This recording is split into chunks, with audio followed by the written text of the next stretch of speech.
Hi అండి. అందరికీ నమస్తే. మనము క్షేమంగా, సంతోషంగా ఎవరి పనులు వారు మనం చేసుకోగలుగుతున్నాము అంటే ముఖ్యంగా ఆరోగ్యం.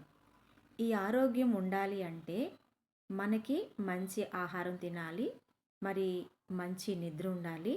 మరి మనకి తగినంత విశ్రాంతి ఉండాలి. ఒత్తిడి లేని జీవితం ఉండాలి. అయితే ముఖ్యంగా ఈ కోవలోకి ఎక్కువగా ఒత్తిడికి గురైన వారు ఎక్కువగా అనారోగ్యాల పాలవుతారు. టెన్షన్‌కి గురైన వారు ఎక్కువగా అనారోగ్యం పాలవుతారు. వీళ్ళల్లో ఎక్కడ చూసినా కూడా మొత్తం మీద ప్రపంచ సర్వే తేల్చిందేంటంటే, స్త్రీలు ఎక్కువగా అనారోగ్యానికి గురవుతున్నారు అని. దీనికి కారణాలు ఏంటి అనేది మరి వాళ్ళైతే కొన్ని రీసెర్చ్ చేసి కొన్ని అంశాలైతే వాళ్ళు గుర్తించారు. అయితే ఇక్కడ స్త్రీలే ఎందుకు అనారోగ్యం పాలవుతున్నారు అనటానికి ఆహ్, లెక్కలేనన్ని కారణాలు. ఒకటి కాదు, 2 కాదు, చాలా కారణాలే ఉన్నాయి. అయితే ముఖ్యంగా కుటుంబ వ్యవస్థలకొచ్చేటప్పటికి మరి ప్రాముఖ్యంగా స్త్రీ కీలక పాత్ర కుటుంబంలో పోషిస్తదని అనటానికి అది మనం చెప్పుకోవడానికి చాలా గర్వంగా చెప్పుకోవచ్చు. ఎందుకు అంటే ఒక స్త్రీ మార్నింగ్ లేసిన దగ్గర నుంచి ఈవినింగు తన పనులన్నీ కంప్లీట్ చేసుకునేంత వరకు కూడా ఎక్కడా కూడా రిలాక్స్‌గా ఉన్న పరిస్థితులైతే ఉండదు. అది ఎక్కడో కొంతమంది ఇళ్లల్లో సర్వెంట్స్‌ని పెట్టుకొని వాళ్ళు టీవీలు చూసుకుంటానో, లేకపోతే సెల్ ఫోన్ చూసుకుంటానో గడిపేవారు చాలా చాలా తక్కువ మందే ఉన్నారు. కానీ అలాంటి వారికి కూడా ఎక్కువ అనారోగ్యాలొస్తాయి. ఎందుకు అంటే ఇక్కడ పని చేసినా అనారోగ్యాలొస్తున్నాయి. పని చేయకపోయినా అనారోగ్యాలొస్తున్నాయి. ఒకటి కారణం ఏంటి అంటే ముఖ్యంగా కొంత వాళ్ళకి సర్వైవల్ కాగలరు. కొంచెం ఆహ్, ఎక్కువగా ఉన్నత స్థాయి అంటే కొంచెం ఆర్థికంగా ఉన్నత స్థాయిలో ఉన్నవారు సర్వెంట్స్‌ని పెట్టుకొని వాళ్ళేంటంటే ఎక్కడా కదలకుండా కూర్చున్న చోట కూర్చొని తింటూ టీవీ చూస్తాను, సెల్ ఫోన్ చూస్తాను అలా చేయడం ద్వారా వాళ్ళకి అనారోగ్యం వస్తది. ఎందుకంటే ఎక్కువ వాళ్ళు బరువు పెరిగిపోతారు. ఆ బరువు పెరిగిపోవడం వల్ల కొలెస్ట్రాల్ పెరిగిపోతాయి. తర్వాత వచ్చేసి వాళ్ళు ఎండ అనేది వాళ్ళకి బయటికి ఎండకి రారన్నమాట. ఎప్పుడు ఇంట్లోనే ఉంటుంటారు. పైగా ఇప్పుడు ఉన్న పరిస్థితుల్లో ఏసీలు గూడా వచ్చేసినాయి బాగా.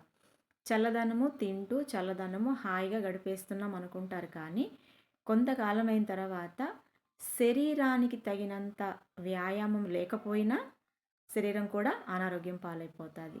ఇదొక కారణం అన్నమాట. వాళ్ళకి ఆ విధంగా వస్తుంది. ఎక్కువ తినటం ద్వారా, పని చేయకపోవటం ద్వారా, సరైన మరి సూర్యరశ్మి అంటే ఎండ తగలకపోవటం ద్వారా కూడా వీళ్ళకి అనారోగ్యాలు వచ్చే పరిస్థితులుంటాయి. ఇంకా పని చేసే స్త్రీల్లో కూడా ఎందుకు అనారోగ్యాలు వస్తూ ఉంటాయంటే, ఒకటి ఇప్పుడు మనము గ్రామాల్లో చూసుకున్నట్లయితే చాలామంది స్త్రీలు ఎవరు ఇళ్లల్లో ఉండరు. తక్కువ మందే ఉంటారు. ఎక్కువ మంది పనులకెళ్తారు. ఉదయకాలమున 3 గంటలకు లెగుస్తారు. మరి వంట చేసుకుంటారు, బట్టలు ఉతుక్కుంటారు, మరి అంట్లన్నీ క్లీన్ చేసుకుంటారు. మరి ఇవన్నీ కూడా చేసుకొని అన్నీ బాక్సులకి అందరికి అన్నీ సర్దేసేసి మళ్ళా పొద్దున్నే మరి 7, 8 గంటలకల్లా పనులకెళ్ళిపోతారు. మళ్ళీ సాయంత్రం వరకు పని చేసొస్తారు. మరి అక్కడి నుంచి వచ్చిన తర్వాత మరి ఇంట్లోకొచ్చి మళ్ళీ వంట చేయాలి. మళ్ళీ పాత్రలన్నీ క్లీన్ చేసుకోవాలి. మరి బట్టలన్నీ మడత పెట్టి పెట్టాలి. ఇవన్నీ సర్దేటప్పటికి అందరికీ వడ్డించి పెట్టిన తర్వాత మరి వాళ్ళు తినబోయేటప్పటికి కొంతమందికి కొంత ఆహారమే మిగులుతుంది.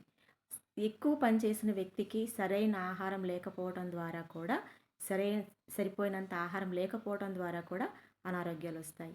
అంతేకాకుండా ఈమె ఎక్కువగా శరీరానికి అలసట ఎక్కువ ఉండటం ద్వారా కూడా అనారోగ్యాలొస్తాయి. ఇదొక టైప్ ఆఫ్ అనారోగ్యాలు. ఇంకోటొచ్చేసి ఏంటంటే కుటుంబాల్లో భర్తలు వ్యసనాలకి గురి అయిన వారు అంటే త్రాగుడుకు గానీ, ఇంకా ఏదన్నా బెట్టింగ్‌లకు కానీ, లేదంటే మాదక ద్రవ్యాలకు కానీ, పాప జీవితానికి కానీ, ఇలా వాళ్ళు రకరకాల వ్యసనాలకి గురైనప్పుడు, మరి కుటుంబ బాధ్యత అంట స్త్రీ మీద పడినప్పుడు, మరి నా పిల్లల్ని ఎలా ముందుకు తీసుకెళ్ళాలి? వాళ్ళని ఎలా చదివించాలి? నాకొచ్చే ఆర్థికమైన పరిస్థితులు, వనరులు తక్కువ. మరి కాబట్టి నేనెలా చేయాలని చెప్పని ఆమె శారీరకంగా పని చేస్తూ, మరి తన కుటుంబాన్ని పోషించుకుంటూ, మానసికంగా, మెంటల్‌గా చాలా ఆమె వీక్ అయిపోతదన్నమాట. ఇంకోటొచ్చేసి చాలామంది కుటుంబాల్లో ఆ స్త్రీకి అత్తమామల సపోర్ట్ ఉండరు. మరి ఆడబిడ్డలు, మరుదులు ఎవరు సపోర్ట్ ఉండరు. అలాగే పుట్టింటి నుంచి కూడా సపోర్ట్ ఉండని పరిస్థితుల్లో స్త్రీలు ఎక్కువగా అనారోగ్యానికి గురైపోవటం. వాళ్ళు శారీరకంగా బలహీనపడిపోతున్నారు. సరైనంత మంచి భోజనం, ఆహారం తినలేరు. తర్వాత మరి మానసికంగా ఆలోచన చేస్తూ ఉంటారు. ఎలా చేయాలి? ఎలా చేయాలి? నేను ముందుకి కుటుంబాన్ని ఎలా తీసుకెళ్ళగలగాలి అని చెప్పనని ఇలా వాళ్ళు చాలామంది సఫర్ అవుతూ ఉంటారు. ఇంకోటొచ్చేసి సరే అన్నీ బావున్నాయి కుటుంబాల్లో ఫ్యామిలీ బావుంది అనుకున్న పరిస్థితుల్లో స్త్రీలకి కొంత వయసు అంటే ఒక 45 సంవత్సరాలు, 50 సంవత్సరాలు వచ్చిన తర్వాత స్త్రీలకి కుటుంబాల మీద విరక్తొచ్చేస్తుంది. ఈ పని మీద విరక్తొచ్చేస్తుంది. ఎందుకంటే కొన్ని సంవత్సరాలుగా వంటగదికే పరిమితమైపోయి ఆమె చాలా సంతోషంగానే కుటుంబీకులకి అందరికీ వంట చేసి పెట్టడం కానీ, ఇంట్లో పనులు క్లీన్ చేయటం కానీ, ఇవన్నీ కూడా తను చేస్తూ ఉన్నప్పుడు, కొంత తనకి భర్త ద్వారా కానీ "నువ్వు చాలా కష్టపడుతున్నావు. ఏమన్నా నేను కొంచెం హెల్ప్ చేయనా? లేకపోతే కూరగాయలేమన్నా కోసేయమంటావా? లేకపోతే బట్టలేమన్నా కొంచెం వాషింగ్ మిషన్‌కేసినవి ఏమన్నా కొంచెం జాడించమంటావా? లేదంటే బట్టలు ఆరేయమంటావా?" అని ఇలాంటివి కొంచెం భర్త తనకి సపోర్ట్ చేసినప్పుడు ఆమె మానసికంగా కొంచెం హ్యాపీగా ఫీల్ అవుతుంది. ఇంకా రెండంతల బలాన్ని పుంజుకుంటుంది. అలాగే తండ్రి చేస్తున్నాడు కాబట్టి పిల్లలు కూడా నాన్న కొంచెం మమ్మీకి కొంచెం హెల్ప్ చేయండి నాన్న అని చెప్పానని తండ్రి ఎలా చేయాలి అంటే తల్లికి సపోర్ట్‌గా ఉండి పిల్లల చేత ఆడపిల్లలైనా, మగపిల్లలైనా సరే కొంచెం నువ్వు ఈ పని చేయరా, నువ్వు ఈ పని చెయ్యి. మమ్మీ ఎప్పుడు చేస్తూనే ఉంటది కదా! పాపం తనే కొంచెం మనం రిలీఫ్ ఇద్దామని ఏదైనా ఫెస్టివల్స్ అప్పుడో లేకపోతే సెలవులు ఏదైనా మనకి స్కూళ్ళల్లో, కాలేజీల్లో సెలవులిచ్చినప్పుడు మీరేదైనా సండే ఉన్న రోజు కొంత ఆమెకి ఇంట్లో ఉన్న ఎవరికైతే తల్లికి గానీ, భార్యకి గానీ ఎవరికైనా హెల్ప్ చేస్తే మాత్రము ఆమె ఇంకా రెండంతలు ఎక్కువైనా మరి పని చేయటానికి మానసికంగా ప్రిపేర్ అవుతాది. ఎవరైతే ఇంట్లో ఈమె చేస్తూ ఉంది పని మనిషిలాగా అని చెప్పనని తిన్న ప్లేట్లు పక్కన పెట్టకుండా కూడా ఉండే భర్తలు ఉన్నారు, పిల్లలు ఉన్నారు. మరి చాలామంది ఉన్న దాన్ని బట్టి ఈమె కనీసం నాకు ఇంట్లో ఇంత నేను చేస్తున్నాను. కనీసం నా భర్త దగ్గర నుంచి నాకింత ప్రేమ కూడా దొరకట్లేదు. నా పిల్లల దగ్గర నుంచి కూడా దొరకట్లేదని ఆమె చాలా మెంటల్‌గా ప్రిపేర్ అయిపోయి, చాలా మానసికంగా కృంగిపోతూ, చుట్టూ అందరూ ఉండి కూడా ఎవరు లేని అనాథలాగా ఫీల్ అవుతూ, ఆమె తన జీవనాన్ని కొనసాగించినప్పుడు కూడా ఆమె ఎక్కువగా అనారోగ్యాలకి గురయ్యే పరిస్థితులు ఉన్నాయన్నమాట. ఒకటి చూడండి, తల్లి లేని కుటుంబాలెలా ఉన్నాయి, తల్లి ఉన్న కుటుంబాలెలా ఉన్నాయి మీరు గమనించినప్పుడు మరి ఆ లోటు తల్లి లేని లోటనేది కంపల్సరీ కనిపిస్తది. తండ్రి లేకపోయినా కూడా ఆ లోటు కనిపిస్తదో, కనిపించదేమో కానీ, తల్లి లేని కుటుంబాలు మాత్రం ఖచ్చితంగా కనిపిస్తది ఆ లోటనేది. అయితే ఇప్పుడు మనం చేసేది ఏంట్రా అంటే, దీని సారాంశం ఏంటి అంటే, ఇంట్లో ఉన్న స్త్రీలు చాలామంది ఇప్పుడు ఉద్యోగాలకు కూడా వెళుతూ ఉన్నారు. మరి కూలి పనులకెళ్ళేవాళ్ళు, ఉద్యోగాలు చేసేవాళ్ళు, వ్యాపారాలు చేసేవాళ్ళు. స్త్రీలు ఇంటా బయట ఎక్కువ ఎన్ని గంటలు అంటే పని గంటలకు మించిన ఎక్కువ గంటలు పనిచేస్తూ ఉన్నారు. వాళ్ళకి సరైనంత ఆదాయము ఉండదు. ఇప్పుడు పురుషులతో సమానంగా కూలి ఇవ్వరు. ఇంట్లో మరి పురుషులు కూడా పని చేసొచ్చి ఇంట్లో రిలాక్స్ అవుతారు. కానీ స్త్రీలకి రిలాక్స్ అనేది ఉండకపోవడం ద్వారా ఎక్కువగా అనారోగ్యానికి గురవుతున్న కారణాన్ని బట్టి మరి మన బాధ్యత ఏంటి అంటే మన ఇంట్లో అమ్మకి కానీ, భార్యకి కానీ, అక్క చెల్లెళ్ళకి కానీ ఎవరైనా మేము హెల్ప్ చేసామా అని చెప్పనని మనం ఆ చిన్న చిన్న పనులు చేస్తున్నప్పుడు వాళ్ళు ఎంత హ్యాపీగా ఫీల్ అవుతారంటే అంతేకాకుండా వాళ్ళతో పని చేస్తున్నప్పుడు వాళ్ళతో ఆ మాట ఈ మాట మాట్లాడుతున్నామంటే మనకి వాళ్ళకి మధ్య ఒక ప్రేమ అనుబంధము ఏర్పడిపోయి మనకేంటంటే మరి స్త్రీలు ఎక్కువగా భర్తలు బయటికెళ్ళినా కూడా వచ్చేంతవరకు ఎదురు చూస్తారు. పిల్లలు కాలేజ్‌కి, స్కూలుకి వెళ్ళిన తర్వాత కూడా వచ్చేంత వరకు ఎదురు చూస్తారు. వాళ్ళకి టెన్షన్ అన్నమాట. ఏమో సాయంత్రం వరకు ఎలా ఉంటదోనని వచ్చేంత వరకు ఈ టెన్షన్ తోటి భయపడడం ద్వారా వాళ్ళు చాలా అనారోగ్యానికి గురయ్యే పరిస్థితి వస్తూ ఉంది. సో, కాబట్టి ఇంకొకటి ఒకవేళ భర్త చనిపోయిన ఒక స్త్రీ ఉందనుకోండి, ఇంట్లో పిల్లలు ఎవరైతే ఉన్నారో వాళ్ళు ఆమెతో ఎక్కువ బాండింగ్ కలిగి ఉండాలి. ఎందుకంటే అప్పటి వరకు తనతో ఉన్న భర్త మరి ఇంట్లో గొడవలుంటాయి, ఆనందాలు ఉంటాయి, సంతోషాలుంటాయి, అన్నీ ఉంటాయి. అన్నీ ఉంటేనే కుటుంబం. కానీ ఎన్ని ఉన్నా కూడా భర్త లేని లోటు మనము తీర్చాలంటే ఆ స్త్రీకి ఎవరు తీర్చలేము. కాకపోతే మనమేం చేయాలి? మరి మన కుటుంబీకులం ఎవరైనా సరే భర్తను కోల్పోయిన స్త్రీకి పిల్లలు గాని, ఆమెకి సపోర్ట్‌గా ఉంటూ ఎక్కువ సమయం వాళ్ళతో గడుపుతూ ఉన్నప్పుడు వాళ్ళు తన భర్త ఆలోచనలో నుంచి కొంత బయటికి కొంత ఆ దుఃఖంలో నుంచి బయటికి రాగలగటానికి అవకాశం ఉంటది. కాబట్టి ఇంకా అలాంటి పిల్లలు గూడా పట్టించుకోక కొంతమంది మొన్న కొన్ని వీడియోలో చెప్తూ ఉన్నారు. మరి నా యజమానుడు చనిపోయి 10 సంవత్సరాలు ఏమవుతుంది. మరి నా కుమారులు, ఇద్దరు కుమారులున్నారు. పెళ్ళిళ్ళయినియి. కానీ ఒక్కరోజు కూడా మా దగ్గరుండు, మా దగ్గరుండు అని అన్న వాళ్ళు ఎవరు లేరని చెప్పానని ఆమె చాలా బాధపడుతున్నారన్నమాట. అలాంటి వాళ్ళు మనకి కోకొల్లలు ఉంటారన్నమాట. ఇంకోటొచ్చేసి ఏంటంటే చాలామంది ఉద్యోగాలు చేసేవాళ్ళు, కూలి పనులకెళ్ళేవాళ్ళు ఎప్పుడు హ్యాపీగా కనిపిస్తారు బయట చూసినప్పుడు. ఈమెకేమండి చాలా బావుంటారు. ఈమె హెల్త్ ఎందుకు బాగోట్లేదు? ఈమెకి అన్నీ బానే ఉంటాయి గదా! అందరూ ఉంటారు గదా! అనుకుంటారు కానీ ఆమె వెనక ఆమె నవ్వే ఆ నవ్వు వెనక ఎంత బాధుంటదనేది చాలా మందికి తెలీదు. ఎవరికి వాళ్ళు ఫేస్ చేస్తేనే అది అర్థమవుతదే తప్ప మిగతా వారి జీవితాల్లోకి మనం చూసినప్పుడు కనిపించదన్నమాట. కాబట్టి మనం చేయగలిగింది ఏంటంటే మన ఇంట్లో ఉన్న స్త్రీలకి కొంచెం హెల్ప్‌గా ఇప్పుడు మగపిల్లలైనా కొంతమంది ఇళ్లల్లో మగపిల్లలు "అమ్మా! మగపిల్లలా? అంట్లు తోమటమా? అమ్మో! మగపిల్లలా? బట్టలు ఉతకటమా?" అంటారు. మరి మన పూర్వీకులు తల్లి, తండ్రి అందరూ కలిసి మరి సరి సమానంగా పనులు పంచుకుంటే ఎంత హాయిగా ఉంటది. ఇప్పుడు ఒక బండికి 2 చక్రాలున్నాయండి.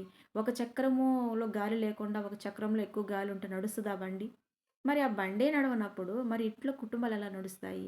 ఆ విషయాన్ని ఎవరు గ్రహించరన్నమాట. గ్రహించినా పట్టించుకోరన్నమాట. మనకెందుకులే. అంటే కానీ అసల ఎదుటి వ్యక్తి బాధపడుతూ ఉంటే మనం ఏదైనా చేతనయింది కనీసం మాట సహాయమైనా మనం చేయటానికి మనకు అవకాశం ఉంది కాబట్టి మనం చేయటానికి అవకాశం ఉందన్నప్పుడు దేవుడిచ్చినప్పుడు చెయ్యాలి. సో, కాబట్టి కుటుంబాల్లో ఉన్న భార్యకి కానీ, అమ్మకి కానీ, మరి అక్క చెల్లెళ్ళకి కానీ, వాళ్ళు కొంచెము కొన్ని కొన్ని చెప్పరన్నమాట వాళ్ళు. ఎందుకంటే చెప్తే వీళ్ళు బాధపడతారేమోనని. కానీ మనమే వాళ్ళ దగ్గరికెళ్తే వాళ్ళతో కూర్చొని మాట్లాడి వాళ్ళతోటి మరి మనము ఆ ప్రేమను పంచాలి. ఎంత మనకి ఎన్ని ఉద్యోగాల్లో ఎన్ని ప్రమోషన్‌లొచ్చినా మరి లేకదంటే ఎవరికైనా సరే ఎక్కడ ఎంతమంది సన్మానాలు చేసినా ఆ సంతోషాన్ని కుటుంబీకులు పంచుకోకపోతే అది అసల ఆ సాధించిన విజయానికి అర్థం ఉండదన్నమాట. అది స్త్రీలకైనా, పురుషులకైనా అంతే. కుటుంబంలో ఉన్న కుటుంబీకులు చాలామంది పక్కన పెడతారు. ఏముందిలే కుటుంబం. కుటుంబాన్ని చాలామంది నిర్లక్ష్యం చేసేవాళ్ళు చాలామందున్నారు. చాలామంది డ్రింక్ చేసేవాళ్ళు. అరే! నేను తాగి తాగి చనిపోతే నా భార్య, నా పిల్లలు ఏమైపోతారు అన్న ఆలోచన లేకుండా వాళ్ళ సంతోషాన్ని వెతుక్కొని వాళ్ళు ఈ లోకంలో విడిచిన వాళ్ళు చాలామందున్నారు. మరి వారు భార్యని, పిల్లల్ని ప్రేమించిన వారైతే, అరే! నేను పోతే నా భార్య, నా పిల్లలేమైపోతారు? వాళ్ళ భవిష్యత్తు ఏమైపోతది? అని తనని తాను ఆ వ్యసనాల నుంచి బయటికి తీసుకొచ్చుకోవడానికి తన భార్య సపోర్ట్ తీసుకోవచ్చు. తన బంధువుల సపోర్ట్ తీసుకోవచ్చు. నాకిలా ఉంటుంది అన్నప్పుడు రకరకాల ఆలోచన చెప్తారు. మనం ఎవరితో ఏమీ పంచుకోనప్పుడు మనకి ఆ సమస్యని మనకి జటిలం చేసుకున్నట్టే ఉంటది. సో, కాబట్టి ఇంటిలో ఎక్కువగా మరి పిల్లలు అయితే తల్లిదండ్రులకు సహాయం చేయండి. వాళ్ళెందుకు అంటే వారు మీరు పుట్టిన దగ్గర నుంచి చేసి చేసి అలసిపోయి ఉంటారు. కొంత రిలాక్స్ ఇవ్వండి. మీరు చేయగలిగే పని. మరి చిన్న పిల్లలైతే చేయాల్సిన పని లేదు. కొంచెం ఒక వయసొచ్చిన తర్వాత మరి చేయగలిగే వయసొచ్చిన తర్వాత చేయకుండా మరి జల్సాలని, పార్టీలని, ఫ్రెండ్స్ అని, సినిమాలని, షికార్లని, లాంగ్ టూర్‌లని ఇలా వెళ్ళడం ద్వారా ఎవరిని కోల్పోతున్నారంటే రేపు ఇదే సిట్యుయేషను నీకొస్తే నువ్వెలా ఫీల్ అవుతావు అనేది అప్పుడు నువ్వు రియలైజ్ అవుతావే తప్ప ఇప్పుడు రియలైజ్ కావు. సో, కాబట్టి ఎవరైనా సరే అవకాశం ఉన్నప్పుడు తల్లి, తండ్రి మనకి అందుబాటులో ఉన్నప్పుడు మరి భార్య, భర్త అందుబాటులో ఉన్నప్పుడు మనం ఎవరిని నెగ్లెక్ట్ చేయొద్దండి. ఎందుకంటే వాళ్ళు పోయిన తర్వాత మనకెక్కడా కూడా మరి వాల్యూ ఉండదు. వాల్యూ తర్వాత పక్కన పెడితే అసలు మనం తిన్నావా అని అడిగేవాళ్ళు ఉండరన్నమాట. ప్రేమించేవాళ్ళు ఉండరన్నమాట. సో, కాబట్టి కుటుంబాల్ని కాపాడుకోవాల్సిన బాధ్యత మనందరిది. అందులో ఎక్కువగా ఇళ్లల్లో పనిచేసే స్త్రీలు వాళ్ళని గౌరవించటము, వాళ్ళు చేసే పనికి చిన్న చిన్న ఎక్కడికన్నా ఒక్కొక్కసారి బయటికి తీసుకెళ్ళటము, వాళ్ళకి మంచి ఇష్టమైన ఆహారం ఇవ్వటము, వాళ్ళకేదైనా చిన్న గిఫ్ట్ ఇవ్వడం అనేది మనం చేయగలిగితే ఇంక అంతకంటే వాళ్ళే మనకి ప్రపంచాన్ని తీసుకొచ్చి జయించి మనకి ఇవ్వమనరు. బంగారాలు, నాణ్యాలు ఇవ్వమని అడగరు. మరి ఏమి అడగరు. వాళ్ళతో కొంచెం సేపు గడిపితే చాలండి. కాబట్టి మనము మన ఇంట్లో ఆడవారిని మనమే కాపాడుకోవాలి. వాళ్ళు బెడ్ మీద పడుంటే వాళ్ళకి సేవ చేయాలి అంటే తర్వాత సంగతి గానీ, అసలు వాళ్ళు అయ్యో! నా కుటుంబం నేనిట్లా అనారోగ్యం పాలై బెడ్ మీదున్నాను. నా కుటుంబీకులు ఇలా బాధపడుతున్నారని ఆమె ఇంకా ఎక్కువ కృషించిపోతది. ఎందుకంటే ఇంతకాలం ఆమె పని చేసి, చేసి, చేసి ఎవరికి ఏం కావాలో అన్నీ సమకూర్చి పెట్టిన వ్యక్తి కాబట్టి బెడ్ మీద ఉన్నా కూడా, అనారోగ్యం పాలలో ఉన్నా కూడా ఆమె ఏముంటదంటే, అయ్యో! నేను ఇలా ఉన్నాను. నేను బాగుంటే మరలా వాళ్ళందరికీ నేను సేవ చేస్తాను కదా! అని అనుకునే స్త్రీ తత్వం అదన్నమాట. సో, కాబట్టి అలాంటి స్త్రీలను గౌరవించాలి, గౌరవిద్దాం. మరి ఆడపిల్లల్ని పుట్టనిద్దాం, ఎదగనిద్దాం, చదవనిద్దాం. అన్ని రంగాల్లో వారికి మనం సపోర్ట్‌గా ఉందాం. ముఖ్యంగా పెళ్ళైన ఆడవాళ్ళకి తల్లిదండ్రులు, అన్నదమ్ములు చాలా సపోర్ట్ ఉండాలండి. ఎందుకంటే ఇక్కడున్నంత వరకు మీ మీద ఎన్ని గొడవ ఆడైనా సరే సాధించుకునే ఒక స్త్రీ అత్తవారింటికెళ్ళిన తర్వాత తను పరదేశంలో ఉన్నట్టు, పరాయి ప్రపంచంలో ఉన్నట్టు తనక్కడ అన్నీ ఒదిగి మెదిగి ఉండాలి. సో, కాబట్టి తనకేం కావాలి అనేది తల్లిదండ్రులుగా మరి పెళ్ళైపోయింది, వెళ్ళిపోయింది, పంపించేసాం, మా బాధ్యత అయిపోయిందనుకోకుండా మరి తన దగ్గరికెళ్ళి మరి మంచి చెడులు కనుక్కోవాల్సిన బాధ్యత మరి పుట్టింటి వారిగా ఉంటదన్నమాట. చాలామంది పుట్టింటి వాళ్ళు అస్సలు పట్టించుకోరండి. ఈ రోజున కొంతమంది ఆడపిల్లల కొంతమంది కొన్ని సమస్యలు ఇరుక్కున్నప్పుడు వాళ్ళనడిగినప్పుడు వాళ్ళు చెప్పే సమాధానం ఏంటంటే, "అక్క నాకు పుట్టింటి సపోర్ట్ లేదక్క. నాకేదైనా సమస్యొచ్చినప్పుడు నేను చెప్పినప్పుడు వాళ్ళు పట్టి పట్టనట్టున్నారు. కాబట్టి నేను ఈ సమస్యలో ఇరుక్కోవాల్సొచ్చింది. ఇలాంటి సిట్యుయేషన్‌లోకి నేను వెళ్ళవలసి వచ్చింది. వేరే వాళ్ళ ఆసరా తీసుకోవాల్సొచ్చింది" అని ఆడపిల్లలు చెప్తూ ఉన్నప్పుడు మరి మనమేసే రాంగ్ స్టెప్ ఏదైతే ఖచ్చితంగా భర్త భార్యని పట్టించుకోవాలి, భార్య భర్తని పట్టించుకోవాలి. అలాగే తల్లిదండ్రులు పిల్లల్ని పట్టించుకోవాలి, పిల్లలు తల్లిదండ్రులు పట్టించుకోవాలి. మీకెన్ని కొత్త బంధాలొచ్చినా ప్రపంచంలోకి, కానీ మీ తల్లిదండ్రుల బంధాన్ని దయచేసి చులకన చేయొద్దు. భార్యాభర్త బంధాలను చులకన చేసి చూడొద్దు. కాబట్టి వాళ్ళు మీ క్షేమం కోరేవాళ్ళు. మీరు పాడైపోయినా కూడా దగ్గరకు తీసుకొచ్చుకొని పెట్టుకునేది తల్లిదండ్రులు మాత్రమే. సో, కాబట్టి వాళ్ళందరికీ కూడా వాళ్ళందరూ ఆరోగ్యంగా ఉండాలని మనము చేయాల్సిన సపోర్టు, మనం చేయాల్సిన పరిస్థితుల్లో మనం వాళ్ళకి ఎంత దగ్గరగా ఉంటే అంత మంచిది. మనం ఒకేళ ఉద్యోగాలు చేస్తూ దూర దేశంలో ఉన్నప్పటికీ కూడా ప్రతిరోజు ఫోన్ చేసి మాట్లాడడం ద్వారా వాళ్ళు ఎక్కడ లేని ఆనందాన్ని, సంతోషాన్ని అనుభవిస్తారు. ఎందుకంటే కొన్ని కొన్ని ఇళ్లల్లో చిన్నపిల్లలు పుట్టినప్పుడు కొంతమంది వాళ్ళు జాబ్‌కెళ్తాను, లేకపోతే పనికెళ్తాను, మరి నా బిడ్డలకి అన్నీ అందించలేము, సమకూర్చలేమన్న ఉద్దేశంతోటి అత్తకో, అమ్మకో ఆ బిడ్డలని ఇచ్చేసి వెళ్ళిపోతూ ఉంటారు. వాళ్ళు అప్పుడు ఆ తల్లి ప్రేమని సంపూర్ణంగా వాళ్ళు పరిపూర్ణంగా ఆస్వాదించలేరు. ఒక వయసొచ్చిన తర్వాత, కొంత వృద్ధాప్యం వచ్చిన తర్వాత, నా పిల్లలు నాతో కొంచెం గడిపితే, కొంతసేపు నాతో కూర్చొని మాట్లాడితే బావుండు, నన్ను పలకరిస్తే బావుండు అని ఏదైనా కళ్ళద్దాలు ఇరిగిపోయినా కూడా ఇది బాగు తీసుకొచ్చిస్తే బాగుండు, లేదంటే మెడిసిన్స్ తీసుకొచ్చిస్తే బాగుండు అని అనుకుంటూ ఉంటారు. చాలామంది అరే! మెడిసిన్స్ అయిపోయినాయిరా తీసుకొచ్చియమంటే, తెస్తాలే అమ్మా, మర్చిపోయానమ్మా అంటారు. తల్లి చిన్నప్పుడు మీరు మర్చిపోకుండా మీకు మరి తను అన్ని విషయాల్లో కూడా మీకు ఏం కావాలో అన్నీ సమకూర్చిపెట్టిన తల్లికి మనం కనీసం టాబ్లెట్లు మర్చిపోతామా? ఎలా మర్చిపోతామండి? మన పిల్లలకి మర్చిపోతున్నామా? మరి అద్దాలు కళ్ళు కనిపించక ఆ అద్దాలు ఇరిగిపోయో లేకపోతే వాళ్ళకి రేపు తెస్తానమ్మా, రేపు తెస్తానమ్మా, ఎల్లుండి తెస్తానమ్మా అంటారు. కొంతమంది అస్సలు పట్టించుకోరు. సో, కాబట్టి విసిగిచ్చుకుంటా ఉంటారు. దయచేసి తల్లిదండ్రులను ఎవరు విసుకొచ్చుకోవద్దండి. ఎందుకంటే వాళ్ళకి మీరు జన్మనిచ్చిన వారు. కాబట్టి తల్లిదండ్రులకి, కుటుంబానికి చాలా చాలా ప్రాముఖ్యత ఇవ్వాలి, ప్రాధాన్యత ఇవ్వాలి. అప్పుడే ఆరోగ్యంగా ఉంటారు.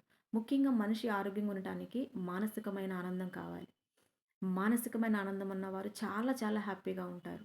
చాలా ఆరోగ్యంగా ఉంటారు. సో, కాబట్టి మానసిక ఆనందం ఎవరికైతే దూరం అవుతదో వాళ్ళు ఎక్కువగా రోగాల పాలవుతారు.